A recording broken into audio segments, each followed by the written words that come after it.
ದೇವರಿಗೆ ಹೊಸ ದಿವಸವನ್ನು ಕಟ್ಟಬೇಕಾಗಿ ದೇವರಿಗೆ ನಾವು ಸ್ತೋತ್ರವನ್ನು ಸಲ್ಲಿಸುವ. ದೇವರ ವಾಕ್ಯ ಹೀಗೆ ಹೇಳ್ತದೆ, ಕೀರ್ತನೆ 100:5 ಇರ್ತದೆ, ನಮ್ಮ ದೇವರು ಒಳ್ಳೆಯವನು, ಯೆಹೋವನು ಒಳ್ಳೆಯವನು, ಆತನ ವಿವೇಕನು ಒಳ್ಳೆಯವನಾಗಿದ್ದಾನೆ, ಆತನ ಕೃಪೆಯು ಶಾಶ್ವತವಾಗಿದೆ ಎಂಬುದಾಗಿ. ಹಲ್ಲೆಲೂಯಾ. ಮತ್ತೆ ಯೆಶಾಯದಲ್ಲಿ ಹೇಳ್ತದೆ, ಆತನ ವಾಕ್ಯವು ಒಳ್ಳೆಯದಾಗಿದೆ. ಹಲ್ಲೆಲೂಯಾ. ಆತನ ವಾಕ್ಯವು ಒಳ್ಳೆಯದಾಗಿದೆ. ನೆಹೆಮೀಯದಲ್ಲಿ ಹೇಳ್ತದೆ, ಆತನ ಆತ್ಮವು ಒಳ್ಳೆಯದಾಗಿದೆ. ಹಲ್ಲೆಲೂಯಾ. ಆತನ ಆತ್ಮವು ಪವಿತ್ರಾತ್ಮನು ಒಳ್ಳೆಯವನಾಗಿದ್ದಾನೆ, ತಂದೆಯಾದ ದೇವರು ಒಳ್ಳೆಯವನಾಗಿದ್ದಾನೆ, ಮಗನಾದ ಯೇಸು ಕ್ರಿಸ್ತನು ಒಳ್ಳೆಯವನಾಗಿದ್ದಾನೆ, ಪವಿತ್ರಾತ್ಮನು ಒಳ್ಳೆಯವನಾಗಿದ್ದಾನೆ. ಆದ್ದರಿಂದ ಆತನಿಗೆ ಹುಟ್ಟಿದ ಮಕ್ಕಳು ಕೂಡ ನಾವು ಕ್ರಿಸ್ತನಲ್ಲಿ ಒಳ್ಳೆಯವರಾಗಿದ್ದೇವೆ. ಹಲ್ಲೆಲೂಯಾ. ಯಾರು ನಿಮ್ಮನ್ನು ಕೆಟ್ಟವರು ಹೇಳಿದ್ರು, ಯಾರು ನಿಮ್ಮನ್ನು ತಿರಸ್ಕರಿಸಿದ್ರು, ನನ್ನ ಕರ್ತನ ಹೇಳ್ತಾ, ನೀನು ಮಾನ್ಯನೋ ಪ್ರಿಯನೋ ಅಮೂಲ್ಯನಾಗಿದ್ದೆ. ಯಾರು ಸರ್ಟಿಫಿಕೇಟ್ ಕೊಟ್ಟದ್ದು? ದೇವರು. ನಮ್ಗೆ ಈ ಲೋಕದ ಸರ್ಟಿಫಿಕೇಟ್ ಕೊಟ್ರೆ ಎಷ್ಟು ಖುಷಿ ಆಗ್ತದಲ್ವಾ? ಆದ್ರೆ ಪರಲೋಕದ ನನ್ನ ತಂದೆ ಸರ್ಟಿಫಿಕೇಟ್ ಕೊಟ್ಟಿದ್ದಾನೆ, ಏನು? ನೀ ನನ್ನ ದೃಷ್ಟಿಯಲ್ಲಿ ಮಾನ್ಯಳಾಗಿದ್ದೆ, ಪ್ರಿಯಳಾಗಿದ್ದೆ, ಅಮೂಲ್ಯಳಾಗಿದ್ದೆ, ನೀನು ಯಾಜಕ ವಂಶಸ್ಥರಾಗಿದೆ, ಅರಸ ವಂಶಸ್ಥರಾಗಿ, ನೀ ನನಗೆ ಸ್ವಕೀಯ ಜನಾಂಗವಿದ್ದೆ, ನೀ ನನ್ನ ಪ್ರಜೆ ಆಗಿದೆ, ನೀ ನನ್ನ ಮಗನಾಗಿದೆ, ನೀ ನನ್ನ ಮಗಳಾಗಿದೆ. ಹಲ್ಲೆಲೂಯಾ. ಇಂಥ ಕರ್ತನ ನಾವು ಆರಾಧಿಸಲಿಕ್ಕಾಗಿ ಬಂದಿದ್ದೇವೆ ಪ್ರಿಯರೇ. ನಮ್ಮ ಜೀವಿತಗಳಲ್ಲಿ ಕರ್ತನ ಎಷ್ಟೋ ಉಪಕಾರಗಳನ್ನು ಮಾಡಿದ್ದಾರೆ. ಆತನು ಮಾಡಿದಂತೆಲ್ಲ ಉಪಕಾರಗಳನ್ನು ನೆನೆಸಿಕೊಂಡವರಾಗಿ ಹೃದಯಪೂರ್ವಕವಾಗಿ ನಾವು ಆತನಿಗೆ ಸ್ತೋತ್ರಗಳನ್ನು ಸಲ್ಲಿಸೋಣ. ಒಂದು ಕ್ಷಣ ನಮ್ಮ ಕಣ್ಣುಗಳನ್ನು ಮುಚ್ಚಿಕೊಂಡು ನಮ್ಮ ಬಾಯನ್ನು ತೆರೆದುಕೊಂಡವರಾಗಿ ನಮ್ಮ ಕರ್ತನಿಗೆ ನಾವು ಸ್ತೋತ್ರವೆಂಬ ಯಜ್ಞವನ್ನು ಸಮರ್ಪಿಸುವ ಪ್ರಿಯರೇ. ಹಲ್ಲೆಲೂಯಾ. ಓಲಭ ಶೆಕೆಲೆ ಮಾಂದರ ಬಲಭ ಶಂದರ ಮಾಂದರೆಲ್ಲ ಉಲಹತ್ವಲಭ ಶೆಕೆಲೆ ಮಾಂದರ ಇಬ್ರ ಸೆಕೆಲೆ ಮಾಂದರೆಲ್ಲ ಎಲ್ಲ ಬಾಯಿಗಳು ಕರ್ತನ ಸಮ್ಮುಖದಲ್ಲಿ ತೆರೆಯಲ್ಪಡಲಿ ಪ್ರಿಯರೇ. ಆತನು ಒಳ್ಳೆಯವನಾಗಿದ್ದಾನೆ, ಆತನ ಕೃಪೆ ಶಾಶ್ವತವಾಗಿದೆ, ಆತನ ಪ್ರೀತಿ ಅಪಾರವಾಗಿದೆ, ಆತನು ಎಷ್ಟು ಒಳ್ಳೆ ಕಾರ್ಯಗಳನ್ನು ನಿನ್ನ ಜೀವಿತದಲ್ಲಿ ಆತನು ಮಾಡಿದವನಾಗಿದ್ದಾನೆ. Hallelujah. Thank you Jesus. Thank you Lord.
ಇಷ್ಟವರೆಗೆ ಆರಾಧನೆ ಮಾಡದ ರೀತಿಯಲ್ಲಿ ಇವತ್ತು ನಾವು ಆರಾಧಿಸುವವರಾಗಿದ್ದೇವೆ. ಯಾಕೆ? ಕರ್ತನಿಗೆ ಹೊಸ ದಿವಸವನ್ನು ಕೊಟ್ಟರೆ ಆತನ ಹೊಸ ಫಲವನ್ನು ಕೊಡ್ತಾನೆ, ಆತನ ಹೊಸ ಅಭಿಷೇಕದಿಂದ ನಾವು ತುಂಬಿಸ್ತಾನೆ. Fresh anointing. ಹಲ್ಲೆಲೂಯಾ. ಆತನ ಅಭಿಷೇಕದಿಂದ ತುಂಬಿದವರಾಗಿ ಆತನನ್ನು ಜೀವವುಳ್ಳ ದೇವರನ್ನು ನಾವು ಜೀವವುಳ್ಳವರಾಗಿ ಆರಾಧಿಸುವ ಪ್ರಿಯರೇ. ದೇವ ತಂದೆ ಆತನನ್ನ ಸೃಷ್ಟಿಕರ್ತನಾಗಿದ್ದಾನೆ, ಆತನನ್ನು ಆರಾಧಿಸುವ. Thank you Jesus.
ಪವಿತ್ರಾತ್ಮ ನಿಮ್ಮ ಸಂಗಡ ಯಾವಾಗಲೂ ಆತನೇ ಇದ್ದಾನೆ. ನಿಮ್ಮನ್ನು ಎಂದಿಗೂ ಆತನ ಕೈ ಬಿಡುವುದಿಲ್ಲ, ತೊರೆದು ಬಿಡುವುದಿಲ್ಲ. ಆತನ ಹೇಳ್ತಾನೆ, ನಾನು ಯುಗದ ಸಮಾಪ್ತಿಯವರೆಗೆ ಎಲ್ಲ ದಿವಸ ನಾನು ನಿನ್ನ ಸಂಗಡ ಇದ್ದೇನೆ. ಮನುಷ್ಯರು ಏನ್ ಮಾಡ್ತಾರೆ, ಮಾತು ಕೊಟ್ಟ ಅರ್ಥದಲ್ಲಿ ಕೈ ಬಿಟ್ಟು ಹೋಗ್ತಾರೆ. ಆದ್ರೆ ನನ್ನನ್ನು ನಿನ್ನನ್ನು ಕರೆದ ದೇವರು, ನನ್ನನ್ನು ನಿನ್ನ ಸೃಷ್ಟಿ ಮಾಡಿದ ದೇವರು ಕಡೆಯವರೆಗೆ ಆತನ ನಂಬಿಗಸ್ತನಾಗಿದ್ದಾನೆ ಪ್ರಿಯರು. ಆತನ ಕೈ ಬಿಡುವುದಿಲ್ಲ ಹೇಳಿದ್ರೆ ಕೈ ಬಿಡುವುದಿಲ್ಲ, ಆತನನ್ನ ನಡೆಸ್ತೇನೆ ಹೇಳಿದ್ರೆ ನಡೆಸ್ತಾನೆ. ಹಲ್ಲೆಲೂಯಾ. ಯಾಕೆ? ನನಗಾಗಿ ನಿಮಗಾಗಿ ಆತ ತನ್ನ ಪ್ರಾಣವನ್ನು, ತನ್ನ ಅಮೂಲ್ಯವಾದ ಜೀವವನ್ನು ಕೊಟ್ಟಿದ್ದಾನೆ. ಅಮೂಲ್ಯದ ರಕ್ತವನ್ನು ನನಗೆ ನಿನಗೆ ಕೊಟ್ಟಿದ್ದಾನೆ. ಇವತ್ತು ನಾನು ನೀನು ನಮ್ಮ ಸ್ವಂತ ಅಲ್ಲ, ನಾವು ಯೇಸು ಕ್ರಿಸ್ತನ ಸ್ವಂತ ಆಗಿದೆ. ಆತನ ಪ್ರಾಪರ್ಟಿ ನಾವಾಗಿದೆ ಪ್ರಿಯರೇ. ನಮ್ಮ ದೇಹದ ಮೇಲೆ, ನಮ್ಮ ಜೀವಿತದ ಮೇಲೆ ನನಗೆ ನಿಮಗೆ ಅಧಿಕಾರ ಇಲ್ಲ, ಆದರೆ ಯೇಸುವಿಗೆ ಅಧಿಕಾರ ಇದೆ. ಯಾವ ಸೈತಾನಿಗೆ ಅಧಿಕಾರ ಇಲ್ಲ. ಹಲ್ಲೆಲೂಯಾ. ಯೇಸುವಿಗೆ ನಿನ್ನ ಮೇಲೆ ಅಧಿಕಾರ. ಹಲ್ಲೆಲೂಯಾ. ಅದನ್ನು ಹೇಳುವ ಜೊತೆಗಾರನೇ, ನನ್ನ ಸಂಗಾತಿಯೇ, ನನ್ನನ್ನು ನೀನು ಸೃಷ್ಟಿ ಮಾಡಿದ ಕರ್ತೇ, ನಾನು ನಿನ್ನನ್ನು ಆರಾಧಿಸ್ತೇನೆ. ನನ್ನ ಬಲಹೀನ ಸಮಯದಲ್ಲಿ ನೀನು ನನ್ನನ್ನು ಬಲಪಡಿಸಿದೆಲ್ಲಪ್ಪ, ನಿನ್ನ ಕೃಪೆ ನನ್ನ ನಡೆಸಿದೆಲ್ಲ ಸ್ವಾಮಿ. ನೀನು ಕೈ ಹಿಡಿದು ನನ್ನ ನಡೆಸಿದೆಲ್ಲ. ಜಲರಾಶಿಗಳಲ್ಲಿ ಹಾದು ಹೋಗುವಾಗ ನಾನು ಮುಳುಗದಂತೆ ನೀನು ಕಾಪಾಡಿದೆ ಸ್ವಾಮಿ. ಬೆಂಕಿಯಲ್ಲಿ ಹಾದು ಹೋಗುವಾಗ ನನ್ನನ್ನು ದಹಿಸದಂತೆ ನನ್ನ ನೀನು ಕಾಪಾಡಿದೆಲ್ಲ ಕರ್ತನೇ. ಹಲ್ಲೆಲೂಯಾ. ಅದನ್ನ ಸಂತೋಷವನ್ನು ನಾವು ಅದನ್ನು ಸ್ತುತಿಸಿ ಕೊಂಡಾಡುತ್ತೇವೆ. ನನ್ನ ಬಾಳ ಸಂಗಾತಿಯ ಯೇಸುವನ್ನು ನಾವು ಆರಾಧಿಸುವ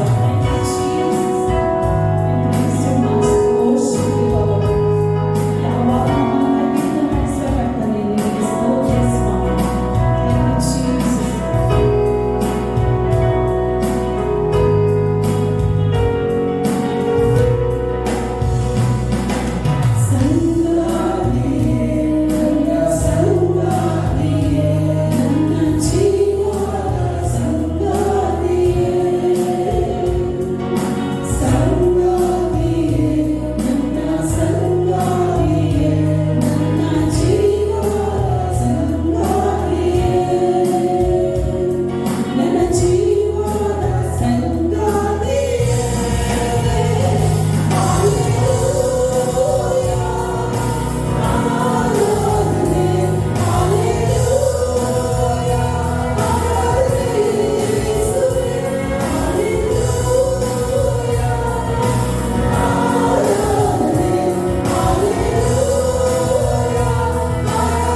thank you Lord, thank you Jesus. ಯಾವಾಗ ನಮ್ಮನ್ನು ಜಯದಲ್ಲಿ ನಡೆಸುವಾಗ ನಿನಗೆ ಸ್ತೋತ್ರಪ್ಪ. ನಮ್ಮನ್ನು ಜಯಶಾಲಿಗಳಿಗಿಂತ ಜಯಶಾಲಿಗಳನ್ನಾಗಿ ಕ್ರಿಸ್ತನಲ್ಲಿ ನಮ್ಮನ್ನು ಮಾಡಿದಕ್ಕಾಗಿ ನಾವು ನಿನ್ನನ್ನು ಕೊಂಡಾಡ್ತೇವಪ್ಪ. ನಾವು ನಿನ್ನನ್ನು ಆರಾಧಿಸ್ತೇವೆ ಸ್ವಾಮಿ. ನಿನ್ನ ಹಾಗೆ ಯಾರು ಇಲ್ಲಪ್ಪ. ಓ, ನಿನ್ನ ಹಾಗೆ ಪ್ರೀತಿಸುವವರು ಯಾರು ಇಲ್ಲ ಸ್ವಾಮಿ. Thank you lord. ನಿನ್ನ ಹಾಗೆ ಕ್ಷಮಿಸುವವರು, ನಿನ್ನ ಹಾಗೆ ಸ್ವಾಮಿ ನಮ್ಮನ್ನು ಸ್ವೀಕರಿಸುವವರು, ನಿನ್ನ ಹಾಗೆ ನಮ್ಮನ್ನು ಪರಾಕರಿಸುವವರು, ನಿನ್ನ ಹಾಗೆ ನಮ್ಮನ್ನು ಪೋಷಿಸುವವರು ಓ ಯಾರು ಇಲ್ಲ ಸ್ವಾಮಿ, ಯಾರು ಇಲ್ಲ ಕರ್ತದೆ. ನಿನಗೆ ಸ್ತೋತ್ರಪ್ಪ. Thank you Lord.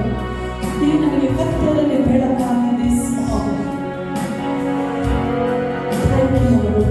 ಕಾಲತ್ತಿನ ಜನರಿಗೆ ದೊಡ್ಡ ಬೆಳಕು ಕಾಣಿಸಿತು. ಪ್ರಿಯರೇ, ದೇವವಾಗಿದೆ, ಏಳು ಪ್ರಕಾಶಿಸು ನಿನಗೆ ಬೆಳಕು ಬಂತು. ಹಲ್ಲೆಲೂಯಾ. ಯಾರಿಗೆ ಬೆಳಕು ಬಂತು? ಕನ್ನಡ ನಿನ ಹೇಳ್ತಾರೆ ಉಂಟು, ಆದರೆ ಇಂಗ್ಲಿಷ್ ನಿನ್ನ ಬೆಳಕು ಬಂತು ಎಂಬುದಾಗಿ ಉಂಟು. You are like the star. Hallelujah. ಇವತ್ತು ನನ್ನ ನಿಮ್ಮ ಬೆಳಕು ಬಂದಿದೆ ಯಾರು? ಯೇಸು. ಯೇಸು ನನ್ನೊಳಗೆ ನಿನ್ನೊಳಗೆ ಇದ್ದ ಕಾರಣ ನಮ್ಮ ಕತ್ತಲಾದ ಜೀವಿತವನ್ನು ಬೆಳಕಾಗಿ ಮಾಡಿದರೆ, ನನ್ನದು ನಿನ್ನದು ಮರಣದ ಜೀವಿತವನ್ನು ತೆಗೆದು ನನ್ನಲ್ಲಿ ನಿನ್ನದಾದ ಜೀವವನ್ನು ಕೊಟ್ಟಿದ್ದಾನೆ. ಅದರಿಂದ ನಾವು ಮರಣದಿಂದ ಪಾರಾಗಿ ನಾವು ಜೀವಕ್ಕೆ ಸೇರಿದ್ದೇವೆ, ನಾವು ಸತ್ಯಕ್ಕೆ ಸೇರಿದ್ದೇವೆ, ನಾವು ಬೆಳಕಿನ ಮಕ್ಕಳಾಗಿದ್ದೇವೆ. ಹಲ್ಲೆಲೂಯಾ. ಈ ಲೋಕದಲ್ಲಿ ಬೆಳಕಾಗಿದ್ದೀರಿ, ಭೂಮಿಗೆ ಉಪ್ಪಾಗಿದ್ದೀರಿ. ಪ್ರಿಯರೇ, ಇವತ್ತು ನಿನ್ನಲ್ಲಿ ನನ್ನಲ್ಲಿ ಇರುವಂಥದ್ದು ಕ್ರಿಸ್ತನ ಜೀವವಾಗಿದೆ. ಹಲ್ಲೆಲೂಯಾ. ಕ್ರಿಸ್ತನ ಜೀವ ನನ್ನಲ್ಲಿ ನಿನ್ನಲ್ಲಿ ಒಂದು ನಮ್ಮದಲ್ಲಿದೆ. ಇದನ್ನು ನೀವು ನಂಬಿರಿ, ಯಾವ ನೋವು ನಿಮ್ಮನ್ನು ಮುಟ್ಟುವುದಿಲ್ಲ. ಯಾಕಂದ್ರೆ ಕ್ರಿಸ್ತನ ಜೀವವು ನಿಮ್ಮಲ್ಲಿ ಇರುವಾಗ ಯಾವ ಅಂಧಕಾರ ಶಕ್ತಿಗೆ ಬಲಕ್ಕೆ ನಿಮ್ಮನ್ನು ಮುಟ್ಟಲಿಕ್ಕೆ ಅಧಿಕಾರ ಇಲ್ಲ. ಹಲ್ಲೆಲೂಯಾ. ಹಲ್ಲೆಲೂಯಾ. ಅದರಿಂದ ಇವತ್ತು ಸಹ ಹೋಯಿನ ನಿನ್ನ ಹಾಗೆ ಯಾರೂ ಇಲ್ಲ ಸ್ವಾಮಿ. ಎಷ್ಟು ಮಂದಿ ನೀವು ನಂಬುತ್ತೀರಿ? ಯೇಸುವಿನಾಗಿ ಯಾವಿಲ್ಲ. ನೀವು ಅನೇಕ ದೇವರುಗಳು ಅಥವಾ ಅನೇಕ ಕಾರ್ಯಗಳನ್ನು ನೀವು ನಂಬಿ ಹೋಗಿದ್ದೀರಿ. ಎಲ್ಲಿಯೂ ನಿಮಗೆ ಪ್ರತಿಫಲ ಸಿಗ್ಲಿಲ್ಲ, ಎಲ್ಲಿಯೂ ನಿಮಗೆ ರೋಗದಿಂದ ಬಿಡುಗಡೆ ಆಗಲಿಲ್ಲ, ಎಲ್ಲಿಯೂ ನಿಮಗೆ ರಕ್ಷಣೆ ಸಿಗ್ಲಿಲ್ಲ, ಎಲ್ಲಿಯೂ ನಿಮಗೆ ನಿತ್ಯ ಜೀವ ಸಿಗ್ಲಿಲ್ಲ. ನಿಮಗೆ ನಿತ್ಯ ಜೀವ ಸಿಕ್ಕಿದ್ದು ಒಬ್ಬನಲ್ಲಿ ಮಾತ್ರ, ಅದು ತಂದೆಯ ಯೇಸು ಕ್ರಿಸ್ತನಲ್ಲಿ. ಹಲ್ಲೆಲೂಯಾ. ಯೇಸು ಕ್ರಿಸ್ತನಲ್ಲಿ ಮಾತ್ರ ನಿಮಗೆ ಜೀವ ಸಿಕ್ಕಿದೆ, ಬಿಡುಗಡೆ ಸಿಕ್ಕಿದೆ, ಆಶೀರ್ವಾದ ಸಿಕ್ಕಿದೆ, ರೋಗ ಸೌಖ್ಯತೆ ಸಿಕ್ಕಿದೆ. ಹಲ್ಲೆಲೂಯಾ. ಸಮಾಧಾನ ಸಿಕ್ಕಿದೆ. ಹಲ್ಲೆಲೂಯಾ. ಅದರಿಂದ ನಾವು ತುಂಬಿಸ ಹೋಗಿನಲ್ಲಿ. ಹಲ್ಲೆಲೂಯಾ.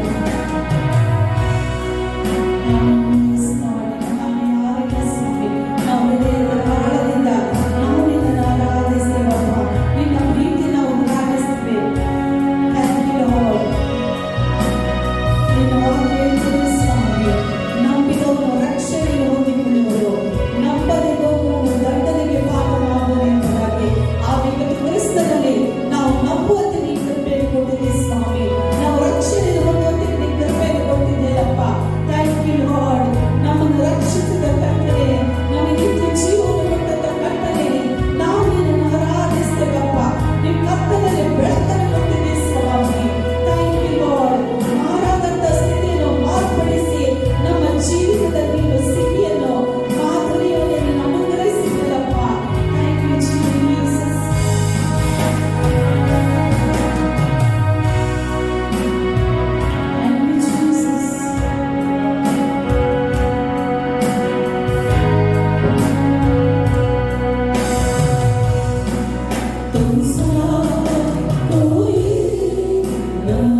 ಆರಾಧನೆ ಮಾಡುವುದೇ ನಿನ್ನ ನಿಜವಾಗಿ ಮಾಡುವಂತ ಆರಾಧನೆ ಎಂಬುದಾಗಿ, ವಿವೇಕಪೂರ್ವಕವಾದ ಆರಾಧನೆ ಎಂಬುದಾಗಿ ನಿನ್ನ ವಾಕ್ಯ ಹೇಳಿದ ಪ್ರಕಾರ ಸ್ವಾಮಿ ನಾವು ನಿನ್ನನ್ನು ಆರಾಧಿಸಿದ್ದೇವಪ್ಪ.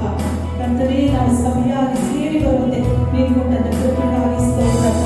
ಕರ್ತನೇ, ನಾವು ನಂಬುತ್ತೇವೆ ನಮ್ಮ ಮಧ್ಯದಲ್ಲಿ ಆಶೀರ್ವಾದವು ಜೀವವುದು ನೆಲೆಗೊಂಡಿದಪ್ಪ. ನಮ್ಮ ಕರ್ತನೆ, ನೀನು ನಮ್ಮ ಮಧ್ಯದಲ್ಲಿ ಇದ್ದಿ ಸ್ವಾಮಿ. ನಿನ್ನ ಪ್ರಸನ್ನತೆ, ನಿನ್ನ ಮಹಿಮೆ ನಮ್ಮನ್ನು ಆವರಿಸಿಕೊಂಡಿರುವುದಕ್ಕಾಗಿ ಸ್ತೋತ್ರಪ್ಪ.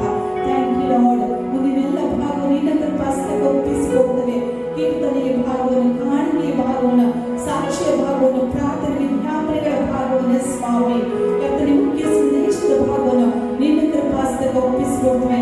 ಕರ್ತನೆ, ನಮ್ಮ ಪಾಸ್ಟರ್ ಅಲೆಕ್ಸಿಗಾಗಿ ಸ್ತೋತ್ರ, ಅವರ ಕುಟುಂಬಕ್ಕಾಗಿ ಸ್ತೋತ್ರ, ಅವರ ನಂಬಿಗಸ್ತತೆ ಎನಿಸಿ 2 ಸಭೆಗಳನ್ನು ನೀನು ಕೊಟ್ಟದಕ್ಕಾಗಿ ನಿನಗೆ ಸ್ತೋತ್ರ. 2 ಉಡುಪಿ ಮತ್ತು ಮಂಗಳೂರು ಸಭೆಗಳಲ್ಲಿರುವಂತಹ ಪ್ರತಿಯೊಂದು ನಿನ್ನ ಮಕ್ಕಳಿಗಾಗಿ ಸ್ತೋತ್ರ ಮಾಡ್ತೇವೆ. ಹೆಸರಾಗಿ ಯೇಸು ಕ್ರಿಸ್ತನ ನಾಮದಲ್ಲಿ ಅವರು ಆಶೀರ್ವದಿಸಲ್ಪಟ್ಟದಕ್ಕಾಗಿ ಸ್ತೋತ್ರ. ಮತ್ತು 2 ಸಭೆಯ ಜನರು ಸ್ವಾಮಿ ಅವರು ಆಶೀರ್ವದಿಸಲ್ಪಟ್ಟ ಜನಾಂಗವಾಗಿದ್ದಾರೆ. ಅವ್ರ ಕೈ ಹಾಕುವ ಪ್ರತಿಯೊಂದು ಕೆಲಸ ಕಾರ್ಯಗಳು ಆಶೀರ್ವದಿಸಲ್ಪಡಲಿ ಸ್ವಾಮಿ, ಸಫಲಗೊಳ್ಳಲಿ. ಅವರು ಹೊರಗೆ ಹೋಗಲು ಒಳಗೆ ಬರುವುದು ಅವರಿಗೆ ಶುಭವೇ ಉಂಟಾಗಲಿ. ಅವರ ಸುತ್ತಲೂ ದೇವದೂತರು ದಂಡಿಸಿ ನೀನು ಕಾದು ಕಾಪಾಡುವುದಕ್ಕಾಗಿ ಸ್ತೋತ್ರ. ಅವರ ಎಲುಬುಗಳಲ್ಲಿ ಒಂದು ಕೂಡ ಮುರಿದು ಹೋಗುವುದಿಲ್ಲ ಯೇಸುವಿನ ನಾಮದಲ್ಲಿ. ಅವರ ಜೀವಿತಗಳು ಕಟ್ಟಲ್ಪಟ್ಟದಕ್ಕಾಗಿ ಸ್ತೋತ್ರ ಸ್ವಾಮಿ. Thank you Lord. ಅವರು ಪ್ರೊಟೆಕ್ಟ್ ಆದಾಗ ಸ್ತೋತ್ರ. ನೀತಿವಂತರಾದ ನಮಗೆ ಯಾವ ಕೆಟ್ಟ ಸುದ್ದಿಯ ಭಯ ಇಲ್ಲವೇ ಇಲ್ಲ ಸ್ವಾಮಿ. ನೀತಿವಂತರಾದ ನಮ್ಮನ್ನು ಯಾವಾಗಲೂ ನೆನಪು ಮಾಡಿಕೊಳ್ಳುವುದಕ್ಕಾಗಿ ಸ್ತೋತ್ರ. ನೀತಿವಂತರಾದ ನಮ್ಮ ವಂಶವು ಶುಭ ಹೊಂದಿದ್ದಕ್ಕಾಗಿ ಸ್ತೋತ್ರ ಮಾಡ್ತೇವಪ್ಪ. ನೀತಿವಂತರಾದ ನಾವು ಖರ್ಜೂರದ ಮರದಂತೆ ಬೆಳೆದಕ್ಕಾಗಿ ಸ್ತೋತ್ರ. ಲೆಬನೋನಿನ ದೇವದ ವೃಕ್ಷದಾಗೆ ನಾವು ವೃದ್ಧಿಯಾದಾಗ ಸ್ತೋತ್ರಪ್ಪ. ನಮ್ಮ ಸೇವೆ ವೃದ್ಧಿಯಾದಾಗ ಸ್ತೋತ್ರ ಸ್ವಾಮಿ. ನಮ್ಮ ಸಭೆಯವರು ವೃದ್ಧಿಯಾದಾಗ ಸ್ತೋತ್ರ. ಅವರ ಕೆಲಸ ಕಾರ್ಯದಲ್ಲಿ ಎಲ್ಲಾ ವಿಷಯಗಳಲ್ಲಿ ಅವರ ಕರ್ತನ ಅಭಿವೃದ್ಧಿ ಆದಾಗ ಸ್ತೋತ್ರ ಸ್ವಾಮಿ. ಅವರ ಆಶೀರ್ವದಿಸಲ್ಪಟ್ಟದಕ್ಕಾಗಿ ಸ್ತೋತ್ರಪ್ಪ. Thank you Jesus. ಯಾವ ಭಯವು ಇವರನ್ನು ಆಳ್ವಿಕೆ ಮಾಡುವುದಿಲ್ಲ, ಯಾವ ರೋಗವು ಇವರನ್ನು ಆಳ್ವಿಕೆ ಮಾಡುವುದಿಲ್ಲ, ಯಾವ ಅಸಮಾಧಾನ ಗಲಿಬಿಲಿಗಳು ಸ್ವಾಮಿ, ಯಾವ ಬಡತನ ದಾರಿದ್ರ್ಯ ಕೊರತೆಗಳು ಯಾವುದು ಇವರನ್ನು ಆಳ್ವಿಕೆ ಮಾಡುವುದಿಲ್ಲ ಯೇಸುವಿನ ನಾಮದಲ್ಲಿ. ಇವರು ನಿನ್ನ ಜೀವನ ವಾಕ್ಯಕ್ಕೆ ಕಿವಿಗೊಡುವವರಾಗಿದ್ದಾರೆ, ನಿನ್ನ ವಾಕ್ಯದಲ್ಲಿ ಇವರು ಜೀವಿಸುವವರಾಗಿದ್ದಾರೆ. Thank you father. ತಂದೆ, ನಿನಗೆ ಸ್ತೋತ್ರಪ್ಪ. ಎಲ್ಲದನ್ನು ನಿನಗೆ ಸ್ತುತಿ, ಸ್ತೋತ್ರ, ಜ್ಞಾನ, ಮಹಿಮೆ, ಗೌರವ ಸಲ್ಲಿಸ್ತಾ ಯೇಸು ಕ್ರಿಸ್ತನ ನಾಮದಲ್ಲಿ ತಂದೆ. ಆಮೆನ್.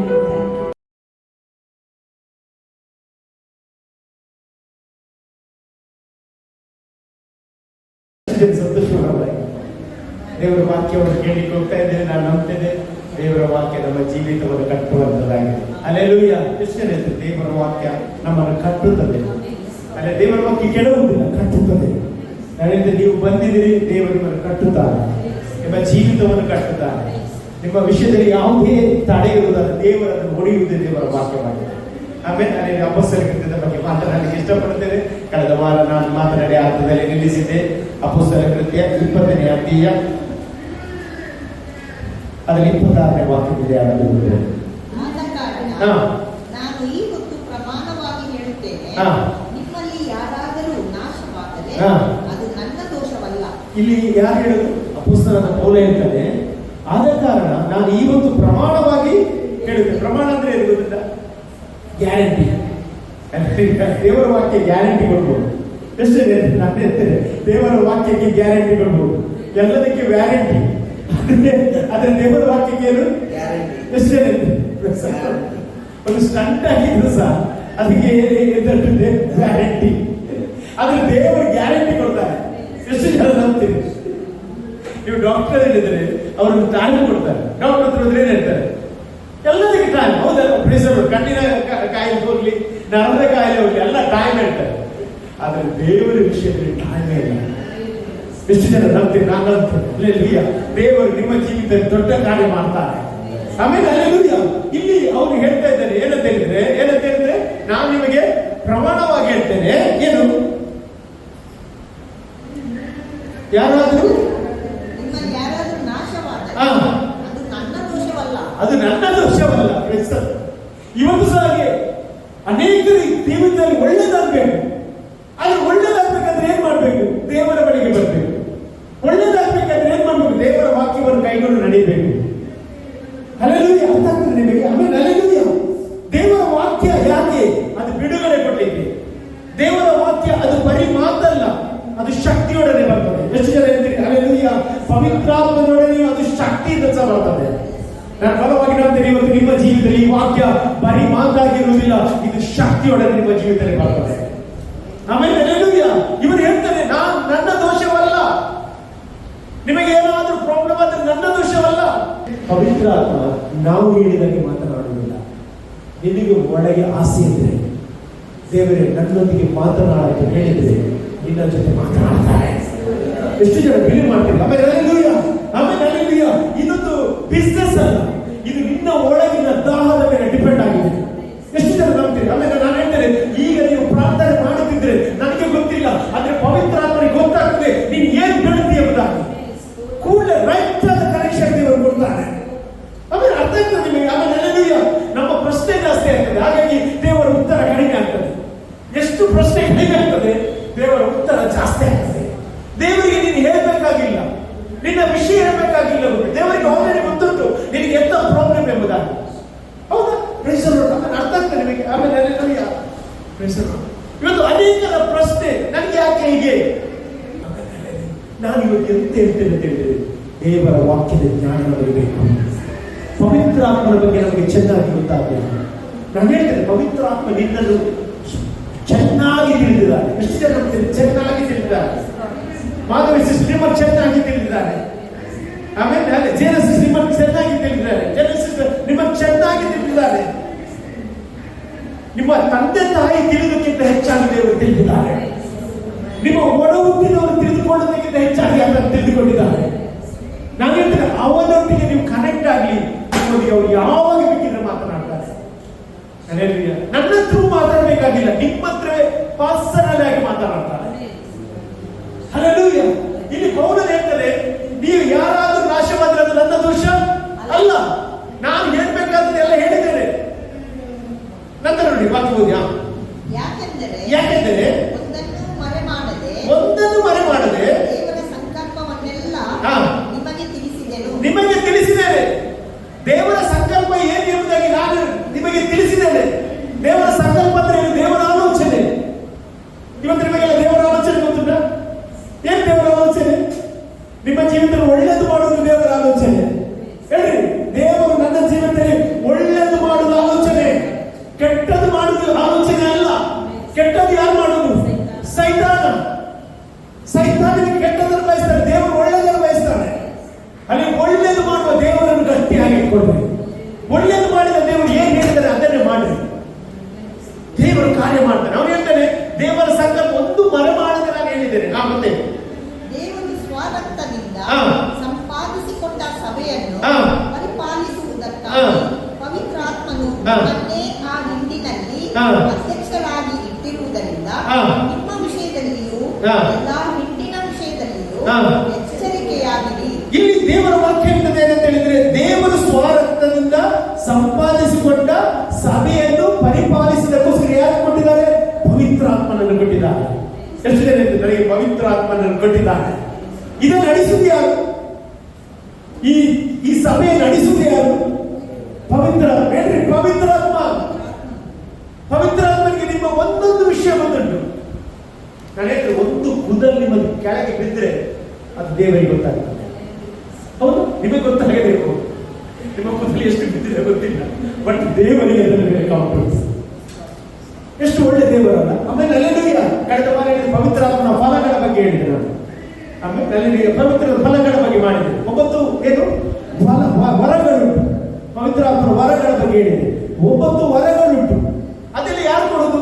ದೇವರ ಆತ್ಮ ಕೊಡುದು. ಅವನವನ ಪ್ರಯೋಜನಕ್ಕೆ ತಕ್ಕ ಹಾಗೆ ದೇವರು ಕೊಡ್ತಾನೆ. ಅದರಲ್ಲಿ ಒಂದು ವರ ಯಾವುದು? ನಂಬಿಕೆಯ ವರ. ನಂಬಿಕೆಯ ವರ ಅದರಲ್ಲಿ ಒಂದು. ನಂಬಿಕೆ ಇಲ್ಲದಿದ್ದರೆ ನಿನಗೆ ಯಾವ ಸಿಕ್ಕುವುದಿಲ್ಲ. ಎಲ್ಲ ಸಿಕ್ಕುದು ಯಾವುದರಿಂದ? ಎಷ್ಟು ಜನ ನಂಬಿಕೆ ಇದ್ದರೆ.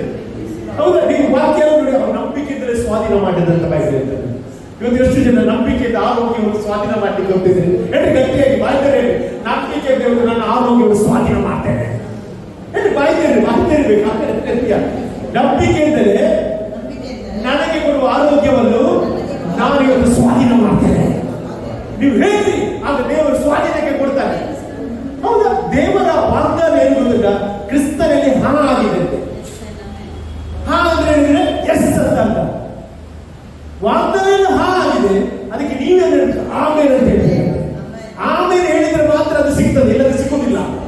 ಇವತ್ತು ಎಷ್ಟು ಜನ ಹೇಳ್ತಿದ್ದಾರೆ, ದೇವರು ನನಗೆ ಆರೋಗ್ಯವನ್ನು ದಯಪಾಲಿಸಿದ್ದಾರೆ, ದೇವರು ನಮಗೆ ಆತ್ಮಿಕ ವರಗಳನ್ನು ಕ್ರಿಸ್ತ ಯೇಸುವಿನಿಂದ ಅನುಗ್ರಹಿಸಿದ್ದಾನೆ, ದೇವರು ನಮ್ಮನ್ನು ಅಂಧಕಾರ ದೊರೆತನದಿಂದ ಬಿಡುಗಡೆ ಮಾಡಿ ದೇವರ ರಾಜ್ಯದೊಳಗೆ, ಕುಮಾರ ರಾಜ್ಯದೊಳಗೆ ಸೇರಿಸಿದ್ದಾನೆ.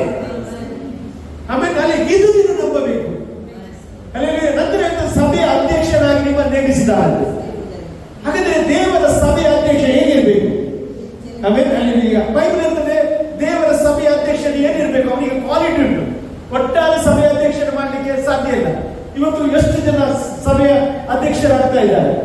ಆಮೇಲೆ ಅಲ್ಲಿ ಆದ್ರೆ ದೇವರ ವಾಕ್ಯ ಇರ್ತದೆ, ಅವನಿಗೆ ಸಹ ಕೆಲವೊಂದು ಕ್ವಾಲಿಟಿ ಇರ್ಬೇಕಂದ್ರೆ.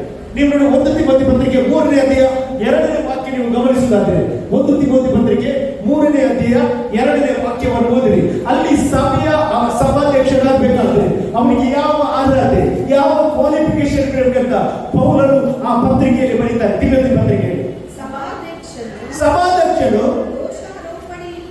ಒಂದನೇದಾಗಿ ದೇವರ ವಾಕ್ಯ ಸಭಾಧ್ಯಕ್ಷನ ಏನಿರುತ್ತೆ, ದೋಷಾರೋಪಣೆ ಇಲ್ಲದವನಾಗಿರ್ಬೇಕಂತೆ. ಇವತ್ತು ಎಷ್ಟು ಜನ ಸಭಾಧ್ಯಕ್ಷರಿದ್ದಾರೆ ದೋಷಾರೋಪಣೆ ಇಲ್ಲವರು? ಅಲ್ಲಿ ದೇವರ ವಾಕ್ಯ ಹೇಳ್ತದೆ, ನಾನಲ್ಲ ಹೇಳುದು. ಆಮೇಲೆ ಒಂದನೇ ಸಭಾಧ್ಯಕ್ಷನಿಗೆ ಇರಬೇಕಾದ ಕಾರ್ಯ, ಒಂದು ಕುರುಬನಿಗೆ ಇರಬೇಕಾದ ಕ್ವಾಲಿಟಿ, ಅವನು ಯಾವುದೇ ದೋಷಾರೋಪ ಇಲ್ಲದವನಾಗಿರಬೇಕು. ಎರಡನೇದಾಗಿ ಏನಾಗಿರ್ಬೇಕಂತೆ, ಅವನಿಗೆ ಒಂದೇ ಹೆಂಡತಿ ಇರ್ಬೇಕಂತೆ. ಇವತ್ತು ಎಷ್ಟು 2 ಹೆಂಡತಿಯವರು ಇದ್ದಾರೆ. ಒಬ್ಬರು ಡೈವರ್ಸ್ ಮಾಡಿದವರು ಇದ್ದಾರೆ. Praise the Lord. ಇಲ್ಲವಾ? ಇದ್ದಾರೆ ಇಲ್ಲವಾ? Praise the Lord. ಕೆಲವರು ಹೆಂಡತಿ ಬೇರೆ ಗಂಡ ಬೇರೆ ಇದ್ದಾರೆ. ಆಮೇಲೆ ದೇವರ ವಾಕ್ಯ ಅಂತದೆ ಏನು ಗೊತ್ತಿಲ್ಲ, ಏಕಪತ್ನಿ ಉಳ್ಳವನಾಗಿರಬೇಕು. ಅಲ್ಲಿ ಮೊದಲನೇದಾಗಿ ದೋಷಾರೋಪಣೆ ಇಲ್ಲದವನು, ಎರಡನೇದಾಗಿ ಏಕಪತ್ನಿ ಉಳ್ಳವನಾಗಿರಬೇಕು, ಮೂರನೇದಾಗಿ ಏನಂತೆ ಮದ್ಯಾಸಕ್ತಿ ಇಲ್ಲದವನು, ಅಂದ್ರೆ ಕುಡಿಬಾರ್ದು. ಇವತ್ತು ಎಷ್ಟು ಜನ ಕುಡಿತಾರೆ, ಪ್ರಸಂಗ ಮಾಡ್ತಾರೆ, ಹೊರಗೆ ಹೋಗಿ ಕುಡಿತಾರೆ. ದೇವರ ವಾಕ್ಯದಲ್ಲಿ ನೀವು ಯಾರನ್ನು ಮೋಸ ಮಾಡಬೇಕು? ಸಭೆಯವರನ್ನ, ದೇವರನ್ನ. ಇವತ್ತು ನಾವು ಮೋಸ ಮಾಡಲಿಕ್ಕೆ ದೇವರನ್ನು ಸಾಧ್ಯ ಇಲ್ಲ. ಹಲ್ಲೆಲೂಯಾ. ನಾವು ನಟನೆ ಮಾಡಬಹುದು, ದೇವರದ್ದು ಯಾವ ನಟನೆ ಇರುವುದಿಲ್ಲ. ಆಮೇಲೆ ಅಲ್ಲಿ ದೇವರ ವಾಕ್ಯ ಇರ್ತದೆ, ಮದ್ಯಾಸಕ್ತಿ ಇಲ್ಲದವರಾಗಿರಬೇಕು. ಮತ್ತೆ ಏನದು? ಜಿತೇಂದ್ರ ಅಂದ್ರೆ ಬುದ್ಧಿವಂತನಾಗಿರ್ಬೇಕು. ಅವನೇನು? ವಾಕ್ಯದ ಬುದ್ಧಿವಂತನಾಗಿರ್ಬೇಕು, ವಾಕ್ಯ ತಿಳಿದವನಾಗಿರ್ಬೇಕು. ಮತ್ತೆ ಮಾನಸ್ಥರು ಅಂದ್ರೆ ಏನು? ಅವನಿಗೆ ಗೌರವ ಉದ್ದವನಾಗಿರ್ಬೇಕು, ಅವನಿಗೆ ಎಲ್ಲರೂ ಸಹ ಗೌರವ ಕೊಡ್ಬೇಕು. ಮತ್ತೆ ನೆಕ್ಸ್ಟ್ ಅವನ ಕ್ವಾಲಿಟಿ ಏನಾಗಿರ್ಬೇಕು? ಅವನ ಕ್ವಾಲಿಟಿ ಅತಿಥಿ ಸತ್ಕಾರ ಮಾಡುವುದು. ಆಮೇಲೆ ಎಲ್ಲರನ್ನು ಒಂದೇ ರೀತಿ ಸತ್ಕಾರ ಮಾಡುವವರು. ಮತ್ತೆ ಬೋಧಿಸುವುದರಲ್ಲಿ ಪ್ರವೀಣನು ಅಂದ್ರೆ ಏನು? ಅವನು ಬೋಧಿಸಿದಲ್ಲಿ ಅವನು ಏನಾಗಿರ್ಬೇಕು? ಪ್ರವೀಣ ಅಂದ್ರೆ ಇಂಟೆಲಿಜೆಂಟ್ ಆಗಿರ್ಬೇಕು. ಮತ್ತೆ ಆಗಿರಬೇಕು. ಅವನು ಕುಡಿದು ಜಗಳವಾಡುವವನು, ಹೊಡೆದಾಡುವವನು ಆಗಿರಬಾರದು. ಏನಂದ್ರೆ ಅವನಿಗೆ ಬ್ರಿಟಿಷ್ ಆಗಿರಬಾರದು. ಇವತ್ತು ಬ್ರಿಟಿಷ್ ಆಗಿದ್ದಾರೆ, ಫಾಸ್ಟ್ ಟೈಮ್ ಬ್ರಿಟಿಷ್ ಆಗಿದ್ದಾರೆ. ಹೌದಾ? ನೋಡಿ, ದೇವರ ಸಭೆಯ ಬಗ್ಗೆ ಹೇಳುವುದಾದ್ರೆ ಅಲ್ಲಿ ದೇವರ ಸಭೆಯ ಸೇವಕರು ಹೇಗಿರ್ಬೇಕು? ಆಮೇಲೆ ನೋಡಿ, ಸಭೆಯ ಸೇವಕ ಯಾವ ರೀತಿಯಲ್ಲಿ ಇರ್ಬೇಕಂತ ಸತ್ಯವನ್ನು ಹೇಳ್ತಾರೆ. ಆದ್ರೆ ಜಗಳ ಮಾಡುವವನಾಗಿರಬಾರದು. ಆಮೇಲೆ ನಂತರವಾಗಿ ಆಗಿರಬಾರದು. ಏನಂತೆ? ಸಾತ್ವಿಕನು. ಸಾತ್ವಿಕ ಅಂತ ಹೇಳಿದ್ರೆ ಸಾಧು ಮನುಷ್ಯನಾಗಿರ್ಬೇಕು, ಅವನು ಶಾಂತ ಸ್ವಭಾವನಾಗಿರಬೇಕು. ಮತ್ತೆ ಕುತರ್ಕ ಅಂದ್ರೆ ಮುಖಕ್ಕೆ ಒಳ್ಳೇದು ಮಾತನಾಡೋದು, ಹಿಂದೆಂದ ಬೇರೆ ಮಾತಾಡೋದು. ಮತ್ತೆ ಕುತರ್ಕ ಮಾಡಬಾರ್ದು. ಮತ್ತೆ ದ್ರವ್ಯಾಶೆ ಇಲ್ಲದವರು ಅಂದ್ರೆ ಏನ್ ಮಾಡೋ? ಹಣದಿಂದ ಹೋಗ್ಬಾರ್ದು. ನಾನು ಹೇಳ್ತೇನೆ, ಹಣ ಸೆಕೆಂಡರಿ, ದೇವರು ಮೊದಲಾಗಿರ್ಬೇಕು. ಆಮೇಲೆ ಸಭೆ ಅಂತ ಬರುವಾಗ ಹಣ ಕೊಡಲೇಬಾರ್ದು, ದೇವರನ್ನು ಮಾತ್ರ ನಾವು ದೃಷ್ಟಿಸಬೇಕು. ಎಷ್ಟು ಜನ ದೇವರನ್ನು ಮಾತ್ರ ದೃಷ್ಟಿಸ್ತೀವಿ? ಅಲ್ಲಿ ನಾನು ಹೇಳ್ತೇನೆ, ನೀವು ದೇವರನ್ನು ದೃಷ್ಟಿಸುವುದಾದ್ರೆ ನಿಮ್ಮ ಮುಖ ಪ್ರಕಾಶಿಸುವಂತೆ ಮಾಡ್ತಾನೆ, ನಿಮ್ಮ ಮುಖ ಲಜ್ಜೆಯನ್ನು ಕೆಡದಾಗಿ ದೇವರು ಮಾಡ್ತಾನೆ. ಆಮೇಲೆ ನಾನು ಹೇಳ್ತೇನೆ, ಇದು ದೇವರ ವಾಕ್ಯವಾಗಿದೆ. ಹಲ್ಲೆಲೂಯಾ. ನಾನು ಹೇಳ್ತೇನೆ, ದೇವರ ಮಕ್ಕಳು ಹಣದ ಆಶೆ ನೋಡಬಾರ್ದು. ಅಲ್ಲಿ ಸಾಧಾರಣವಾಗಿ ಸೈತಾನ ಹೇಳ್ತಾನೆ, ಚರ್ಚಿಗೆ ಹೋಗುವುದಂದ್ರೆ ರಿಕ್ಷಾಕ್ಕೆ 50 ರೂಪಾಯಿ ಆಗ್ತದೆ, 100 ರೂಪಾಯಿ ಆಗ್ತದೆ, ಹೋಗುದು ಬೇಡ. ನಾನು ಹೇಳ್ತೇನೆ, ಈ 50 ರೂಪಾಯಿ 100 ರೂಪಾಯಿ ನೀನು ದೇವರ ಸೇವೆಗೋಸ್ಕರ ಇನ್ವೆಸ್ಟ್ ಮಾಡುದಾದ್ರೆ ನಿನಗೆ ಕೋಟಿಯಷ್ಟು ದೇವರು ಕೊಡ್ತಾರೆ. ಆಮೇಲೆ ನಾನು ಹೇಳ್ತೇನೆ, ಅಲ್ಲೆಲ್ಲ ಬೇರೆದಕ್ಕೆ ನಿನಗೆ ಖರ್ಚಾಗುವುದಿಲ್ಲ, ಆಸ್ಪತ್ರೆಗೆ ಖರ್ಚಾಗುವುದಿಲ್ಲ. ದೇವರ ಸೇವೆ, ದೇವರ ಕೆಲಸಕ್ಕೆ ನೀನು ನಿನ್ನ ಇನ್ವೆಸ್ಟ್ ಮಾಡುವುದಾದ್ರೆ ದೇವರು ನಿನಗೆ ಬ್ಯಾಂಕ್ ಕೊಡ್ತಾನೆ. Hallelujah, praise the Lord. ಜೇನಸಿಗೋಸ್ಕರ ಈ ಮಳೆಯಲ್ಲಿ ಸಹ ಬಂದಿತ್ತು. ದೇವರು ದೊಡ್ಡಲ್ಲಿ ಮಾಡುವ ಬಗ್ಗೆ ಆಮೇಲೆ ನಾನು ನಂಬ್ತೇನೆ, ಯಾಕಂದ್ರೆ ದೇವರಿಗೋಸ್ಕರ ಕೊಡುವಾಗ ದೇವರಿಗೆ ರಿಟರ್ನ್ ಮಾಡ್ತಾರೆ. ಮತ್ತೆ ಓದಿಸಿ ಬೇಗ.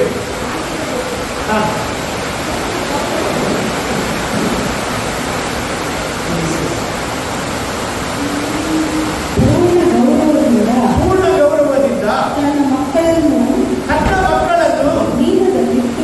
ಅಧೀನದಲ್ಲಿ ಇಟ್ಟುಕೊಂಡು ಸ್ವಂತ ಮನೆಯವರನ್ನು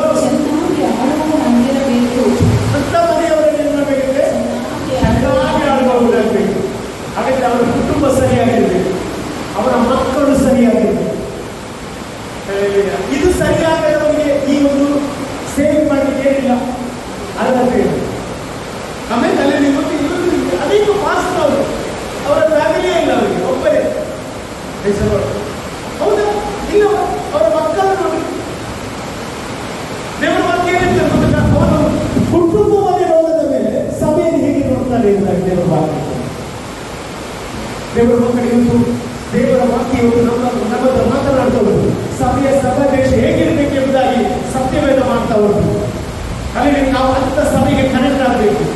ಅಲ್ಲಿ ದೇವರು ಹೇಳಿದ ವ್ಯಕ್ತಿಯವರಿಗೆ ಕನೆಕ್ಟ್ ಆಗುವುದಾದ್ರೆ ಇದರ ಆಶೀರ್ವಾದ ನಿನಗೆ ಬರ್ತದೆ. ಆಮೇಲೆ ಮತ್ತೆ ಓದಿಸಿ, ಸ್ವಂತ ಮನೆಯವರನ್ನು ಚೆನ್ನಾಗಿ ಆಳುವವರಾಗಿರಬೇಕು.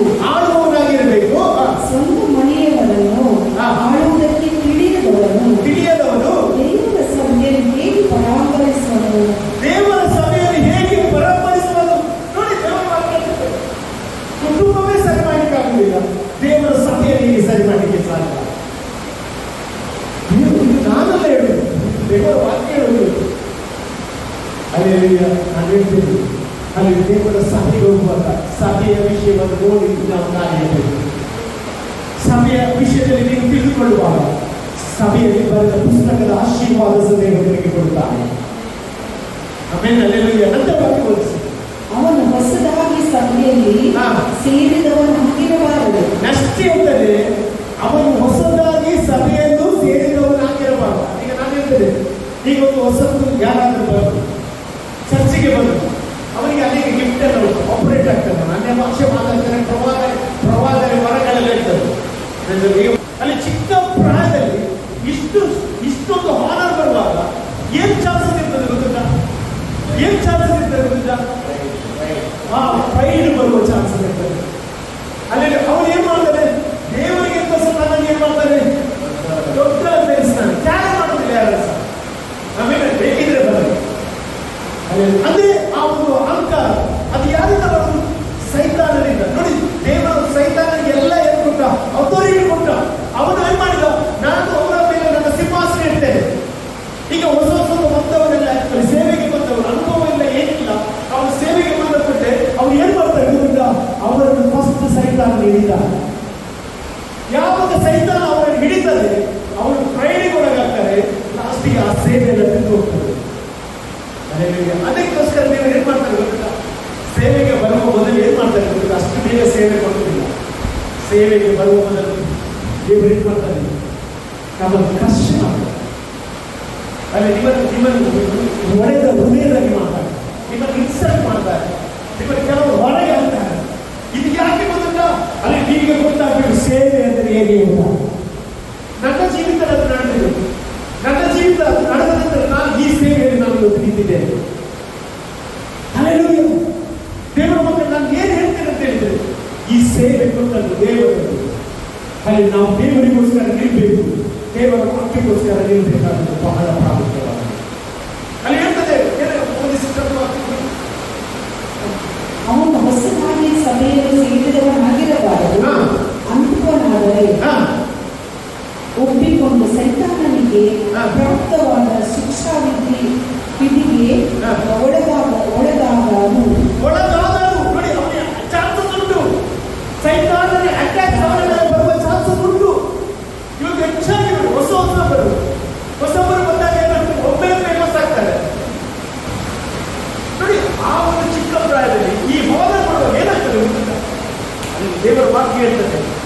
ಏನಾಗ್ತದೆ?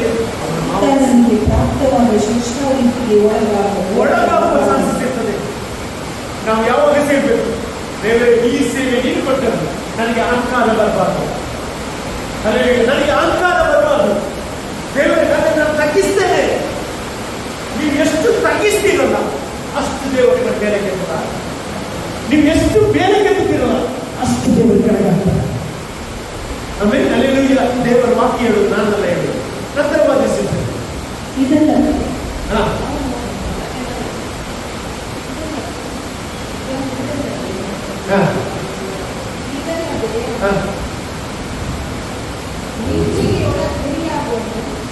ಇದಲ್ಲದೆ ನಿಂದೆಗೂ ಗುರಿಯಾಗುವುದು.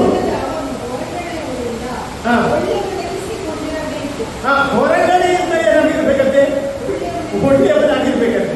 ಅವನಿಗೆ ಬೇರೆಯವರು ಸೇರ್ಬೇಕು, ಒಳ್ಳೆಯ ಪಾಸ್ಟರ್ ಎಂಬುದಾದ, ಒಳ್ಳೆಯ ಸಭಾಧ್ಯಕ್ಷ ಇರಬೇಕು. ಇವತ್ತು ನಾವು ಎಲ್ಲ ಕೇಳ್ತೇವೆ, ಬೇರೆಯವರು ಇರ್ತಾರೆ, ಅದು ಬೇರೆಯವರು ಖಂಡಿತವಾಗಿ ಹೇಳ್ತಾರೆ, ಅವರ ಜೊತೆಯಿಂದವರು ಹೇಳ್ತಾರೆ. ಮತ್ತೆ